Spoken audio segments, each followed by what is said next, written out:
Bonjour à tous, j'espère que vous allez bien. Donc aujourd'hui je fais une vidéo qui m'a été assez demandée.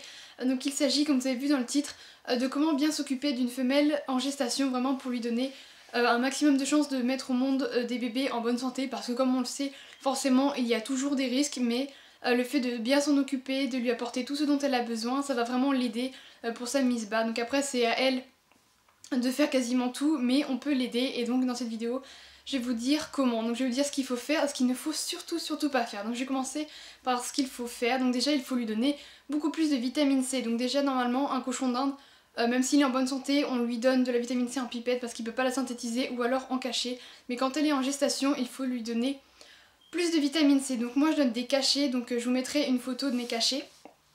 Et donc en fait c'est un cachet pour les cochons d'Inde qui n'ont aucun problème et 2 cachets s'ils sont en gestation ou faibles ou malades. Donc voilà, moi je leur donne 2 cachets. C'est vrai que Crème, quand elle était en gestation, voilà, je donnais 2 cachets. Et sinon je vais mettre un lien d'une page donc sur les cochons d'Inde qui dit en fait quand une femelle est en gestation combien il faut lui donner en milligrammes pour la vitamine C en pipette, parce que moi je n'y connais pas du tout vu que je ne leur donne pas ça.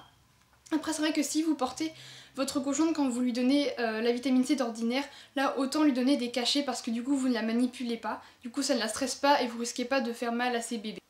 Donc en plus de la vitamine C en comprimé ou en pipette, vous devez également lui donner plus de légumes, donc comme par exemple le poivron qui est riche en vitamine C, tout comme le fenouil et d'autres légumes aussi un petit peu de fruits, donc vraiment augmenter sa dose de légumes.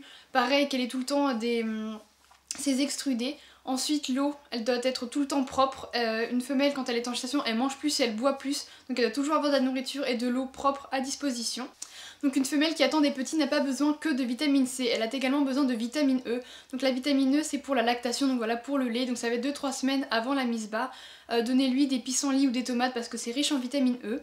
Elle a aussi besoin de calcium, alors je vais surtout pas vous dire donner du lait ou du fromage ou des produits laitiers à votre femelle, surtout pas. Le cochon est un herbivore strict, mais par exemple le cresson contient du calcium. Donc je vous mettrai des liens d'images en barre d'infos de tous les produits que je parle, donc tomates, tout ça, même si je pense que la plupart d'entre vous savent ce que c'est que des tomates, mais je vais vraiment vous mettre les liens des images donc de vitamine C en comprimé et en flacon, du cresson, enfin voilà, comme ça vous savez exactement de quoi je parle. Donc tout ça c'est ce qu'il fallait lui donner en alimentation. Donc ensuite ce qu'il faut faire c'est vraiment la laisser au calme, la laisser tranquille, faut surtout pas la stresser. Donc vraiment laissez-la, reposez-la, donc bien évidemment faut qu'elle soit dans un endroit propre, donc nettoyer plus souvent sa cage. Après c'est moment la cage du cochon doit tout le temps être assez propre, donc voilà, mais vraiment qu'elle soit pas dans un endroit sale, que voilà sa litière soit bien au sec, qu'elle se sente bien dans votre cage. Donc ensuite ce qu'il ne faut surtout, mais alors surtout pas faire, donc déjà lui donner du persil. Ça coupe la montée de lait et ça favorise les contractions utérines, donc ça peut conduire ensuite à un avortement. Donc le persil surtout pas, même pas en petite quantité, ne donnez rien. Alors si vous lui avez déjà donné un petit peu, ne vous affolez pas, c'est pas un tout petit peu de persil qui va la faire avorter, mais vraiment arrêtez de lui en donner. Si vous en donnez, ne donnez vraiment pas de persil. Ensuite ne la manipulez pas tout le temps, ne palpez pas tout le temps son ventre parce que ça va la stresser, ça va pas l'aider à mettre bas, au contraire. Ne la mettez non plus surtout pas sur le dos parce que ça c'est hyper dangereux pour les petits. Donc vraiment laissez-la tranquille dans sa cage. Bien sûr si vous êtes proche de votre conjoint vous pouvez lui caresser un petit peu la tête, tout ça, mais touchez pas trop à son ventre, de toute façon elle n'aime pas ça, laissez-la vraiment au calme. Ensuite, si le mâle est dans sa cage, séparez-le, mettez-le dans une autre cage. Alors c'est vrai que tout le monde n'a pas forcément 2 cages, mais trouvez vraiment un moyen pour séparer le mâle de la femelle, parce que le mâle peut être dangereux après pour les petits à la naissance, et puis de toute façon il peut la stresser, il peut lui faire mal, donc vraiment laissez la femelle au calme toute seule. Le mâle, je pense que vous pouvez bricoler un truc dans votre chambre si vous n'avez pas de cage, mais vraiment séparez-les.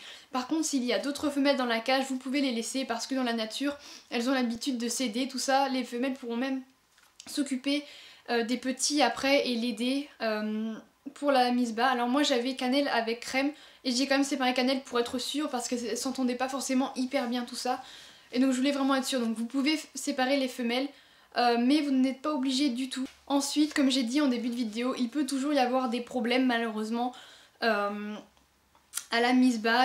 La femelle peut avoir la toxémie de gestation, les petits ça peut être des morts-nés, enfin il peut y avoir plein de problèmes.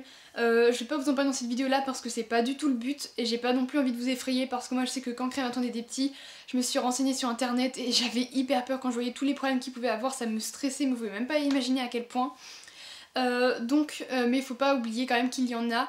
Donc mettez le numéro de votre vétérinaire sur la cage. Moi c'est ce que j'avais fait, parce que j'avais tellement peur qu'il y ait un problème que j'avais direct le numéro sur la cage si jamais il y en avait un.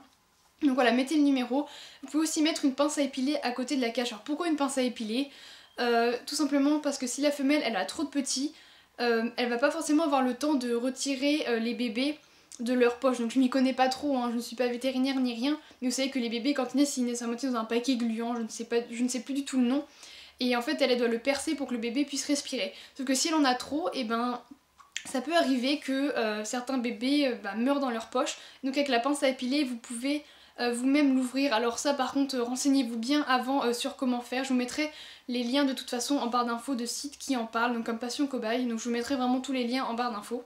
La gestation elle dure entre 59 et 72 jours, donc ça doit surtout pas excéder 72 jours. Voilà, la moyenne c'est 68, mais si ça excède 72 jours, emmenez votre conjoint chez le vétérinaire. Pareil, si vous voyez que votre femelle n'est pas bien, qu'elle s'amaigrit et tout ça, emmenez-la chez le vétérinaire au moins pour faire un contrôle. Donc si tout se passe bien pendant sa gestation, vous n'êtes pas obligé de l'emmener chez le vétérinaire. Mais voilà, si vous pouvez, c'est mieux, c'est vraiment toujours mieux, et puis il pourra vous conseiller. Donc en résumé, donnez-lui plus de vitamine C, plus de fruits et légumes, l'eau doit toujours être propre, ne lui donnez surtout pas de persil, ne la portez pas sur le dos, laissez-la au calme et dans une cage propre. Ne la stressez pas, laissez-la vraiment tranquille. Vous pouvez bien sûr lui parler un petit peu si elle est proche de vous, lui caresser la tête et tout ça, mais vraiment laissez-la au calme, faut surtout pas qu'elle stresse parce que c'est vraiment mauvais pour elle.